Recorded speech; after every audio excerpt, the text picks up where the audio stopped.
Well, this is what the thing looks like when it comes from the factory in a sweet box. It's completely taken apart except for the actual material that's around that you jump on, the stretchy material. So lay everything out, get yourself a nice smooth working area. This is out by my pool deck, worked real well for me.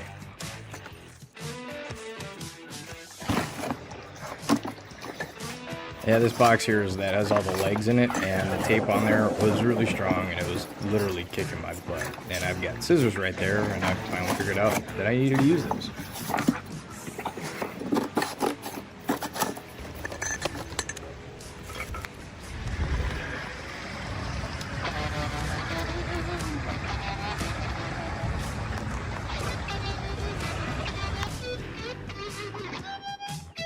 Now, I'd only say that there's probably two difficult parts of assembling this whole thing. And first of all, was unfolding it. It did take a little bit of strength.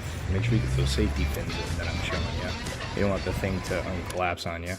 The next is this part where you're putting the bungees in. You use this triangle piece of metal, and first you hook the bungee, and you put it underneath that black hole right there, and you use the small end of the bungee, the small end of the triangle to flip it around, and bam. Use as leverage, and you go ahead and you repeat it 400 more times.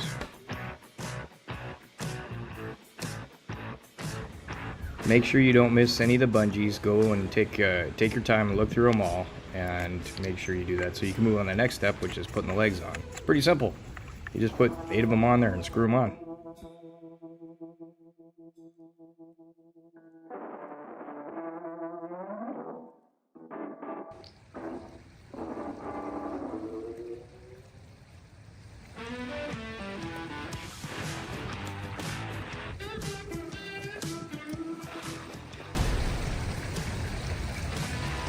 So here I go. This is my first time actually using it, and I was very shocked at how comfortable it was and how much noise it didn't make, and it was extremely stable. Mind you, I weigh about 240 pounds, 250 after the holidays here. This thing was not even budging, not even moving, so that's a good sign.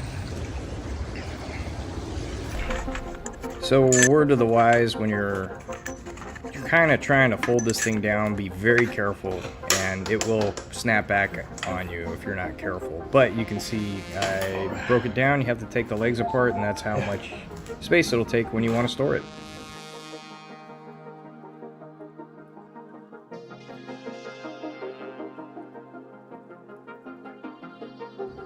The cool thing about this is I'm actually getting a pretty decent workout. You can see I'm kind of, alternating my legs here and kind of getting a feel for it and trying to see all the different things that I can do with this. The great news is that, once again, I was not out of breath. You can see I'm actually watching a Christmas movie right here as I'm, kind of getting used to this thing. And surprisingly enough, the filming of this right here, I went for a total of 30 minutes without even realizing it. And I cooked up a really good sweat. So that's an extremely important part of how I think this is going to be beneficial for any single person that wants to buy one of these things. So I'm thoroughly impressed, and you can't go wrong for the price. I believe it fluctuates anywhere from 125 all the way up to 130, maybe 140 bucks. But this one by BCAN that was sent to me is very durable. It's made very well, and I'm probably going to be most likely incorporating this into my workout consistently. Another positive thing about this is that I can easily do this inside the house, use this bungee BCAN rebounder, and the greatest thing is it's not bugging anyone. These bungees are extremely quiet. Somebody could be sitting on the couch right now, and I wouldn't be bugging them except for out of the corner of their eye, because I'm bouncing up and down right next to them. But otherwise, the sound would not be an issue.